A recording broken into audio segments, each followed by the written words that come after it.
morning, Miss Bell. Sorry for causing trouble by showing up so late last night. It's no big deal. You came to us for help. And no need to be so formal. Just Belle is fine. Alright. Then, please, feel free to call me Alice. So, how did you sleep last night?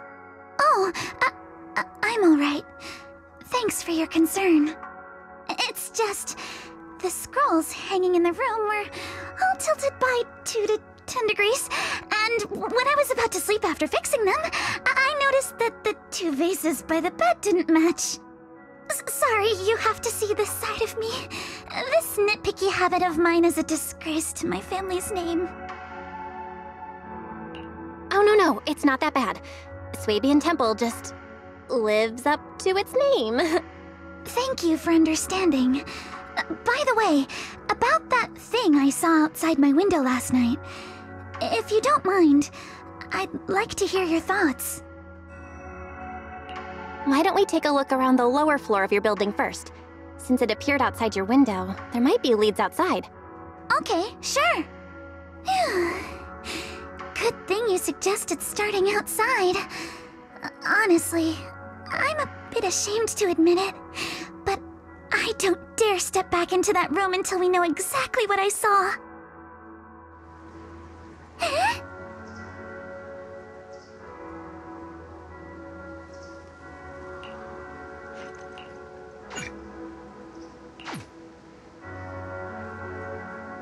Alice, let's talk about last night. You said you heard a soft thump followed by a loud bang? Yes, and it went pitch dark outside the window. I pulled back the curtains and saw large slanted shadows, and there was a glowing skeleton stuck between the shadows and the glass.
Have you figured out what happened last night?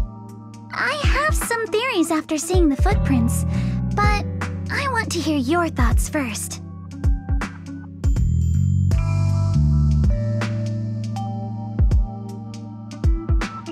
Let's start by piecing together what we know so far.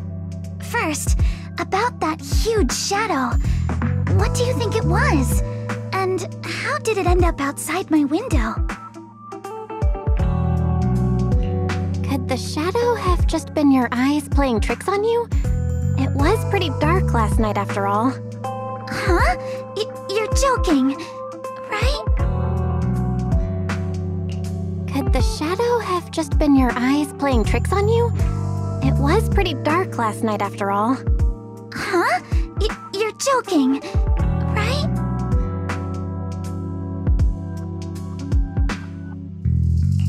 It was probably from cargo hanging on the tower crane. The cargo was big enough to block the whole window, and the way it vanished without a trace makes sense if we assume it was moved away with the crane. You mentioned hearing a soft thump before the shadow appeared. One of the ropes holding the cargo probably snapped, causing the load to tilt and bump against your window. Yes, that's what I figured too. Thinking back, the reason I was so certain that it was tilted exactly 22 degrees was because there was a shipping label on the crate. But let's just assume for a moment that it was. Then, what do you think made it fall to the ground? It was probably knocked over by that skeleton that startled you. After the cargo hit your window, the crane lifted it back up. But that little thing couldn't hold on and fell off, landing right on the flower pot. Right. There must be a reason the flower pot fell. If something as large as the cargo had hit it directly, the whole rack would have come crashing down. The fact that one pot was left on the balcony means it had to be something smaller. Looks like we have the same train of thought. That leaves us with just one remaining question. What was that glowing skeleton?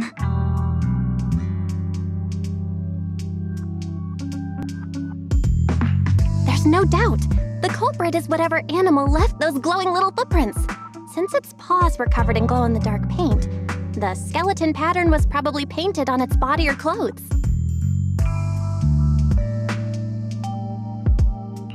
There's no paint on the drain pipe, so the little creature most likely hitched a ride on the cargo.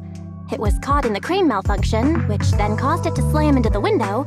Later on, while trying to escape, it knocked over the flower pot. But the exact sequence of events isn't really the point. What matters is this. No matter how clever an animal is, there's no way it could have dressed itself up like that.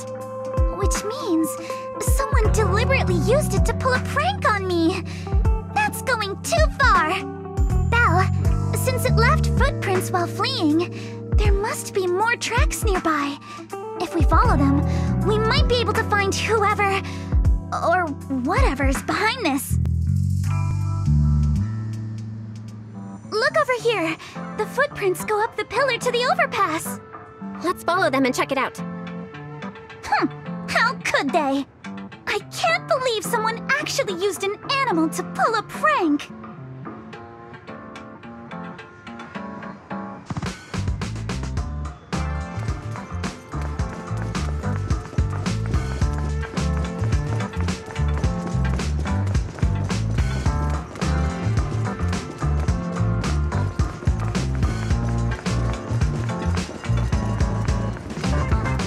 The footprints stop here. Did it jump off? Let's go down and take a look. Heart rate of the client increased to 120 BPM. Here is a proverb. A cornered rabbit will bite. Fairy, you're not helping. Huh? The footprints disappear here. Uh-oh, the footprints are all jumbled here. Where could it have gone? Huh? There it is! Don't let it get away! Hey! There! It ran into that stone! So you were behind yesterday's pranks! The real culprit... Manitou? What? Yuzuha, visitors. Coming! What can I get for you?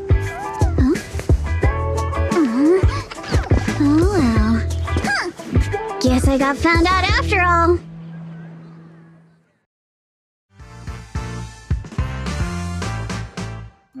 Miss, based on what you just said, may I assume that you're the owner of this tanuki? His full name is Kamanosuke, but we call him Kama. Uh-huh? What I mean is, he's not just this tanuki. He has a name. And I'm not Kama's owner. We're just partners. Kama is free to do as he pleases. Excuse me for being presumptuous.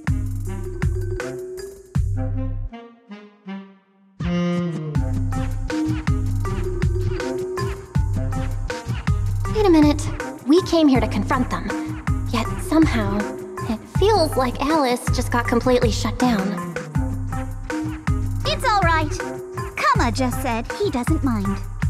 So, honored guests, what brings you to Mystic Wares? Looking for anything in particular? I'm Ukinami Yuzuha. Our family runs a well-known porcelain shop in Phylum Heights.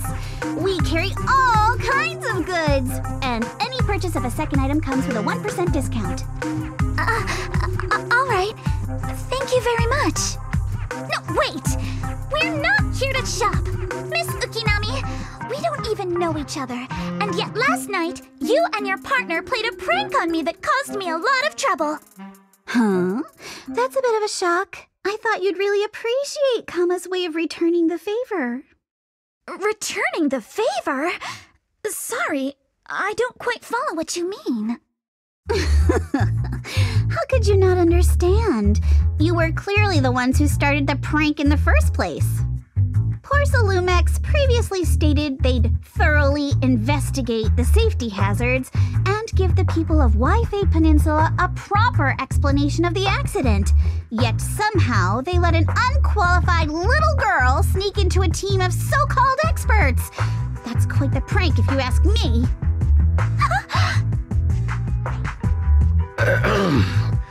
Yuzuha, saying something like that in front of others might be a bit... Monato, I've been meaning to say this for a while. You having that face and always talking like a goody two-shoes? What a waste. Excuse me, can I say something? Porcelumex brought in the inspection team just for show. Of course people are going to feel outraged. It's just that even with so many well-known experts on the investigation team, none dared to defy Porcelumex. So why place all the blame on Miss Timefield alone? I see. You're saying I'm just picking the easy target? I remember now. I've seen you before. You were that disciple in training, Belle, from Swabian Temple. Didn't expect you'd be more witty than you look. Anyway, after hearing you out, I realized I didn't think the prank through. Sorry about that. It won't happen again. I really appreciate you saying that. But you don't look so thankful. Are you still so concerned about what happened last night? No, you've misunderstood. I indeed joined the supervisory investigation team. And though there are reasons I can't fully explain, as a descendant of the Timefield family, I won't forgive myself for my mistakes just because you apologized. I only hope you'll take back what you said about me being unqualified. The Timefield family has always upheld strict discipline. Both my grandfather and father were scholars in the ether industry, and I've received a systematic education in hollow and ether studies from an early age under their guidance. Monato, what's with this person? She seems just as weird as you. How would I know? And for the record, I'm not weird at all. So from the sound of it, you're pretty confident in your knowledge. Then do you know what this strange piece of porcelain is?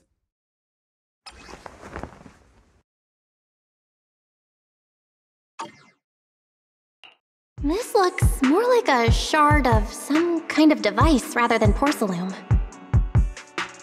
Also, was it my imagination? Or did I suddenly sense an unpleasant aura coming from it? Something similar to the presence of a sacrifice. Oh, that's a shard of a large obscura.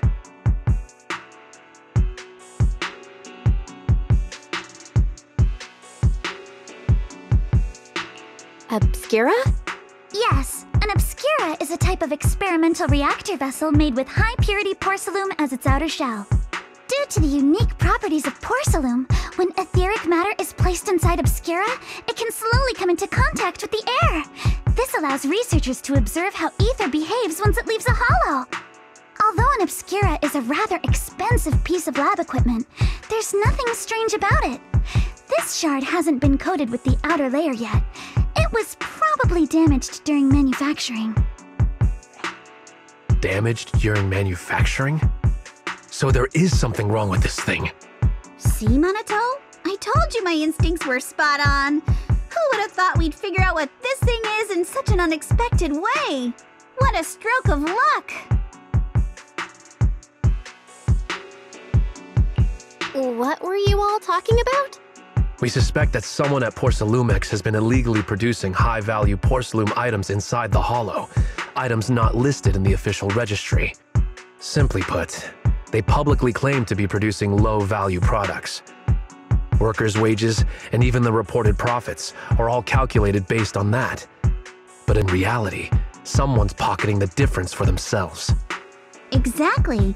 The Obscura isn't a regular product of the Waifei Peninsula factory, so its appearance here clearly points to shady dealings going on inside the Hollow. Where did you find this shard? We found it in a batch of materials delivered to our shop from Siloom Bay. The residents there collect discarded porcelain from the Hollow, and my father uses the scraps to make handicrafts. Let's go, Minato! We're heading to Siloom Bay! If we can trace this shard back to its source, we'll have enough evidence to expose the corruption inside Porcelumex and give them a real scandal to deal with. Wait a moment. Are you sure it's okay to just say your whole plan out loud like that? It's fine. You're a scaredy cat. No way you'd snitch to Porcelumex. Wait, you wouldn't, right? Of course not!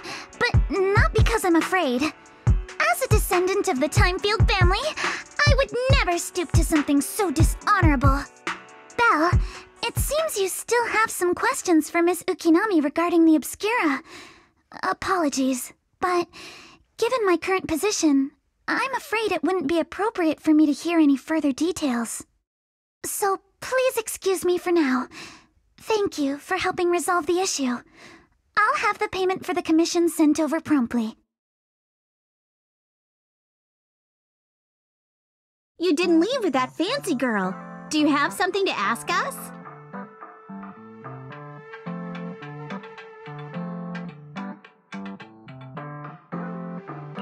Can I come with you to Siloom Bay for the investigation?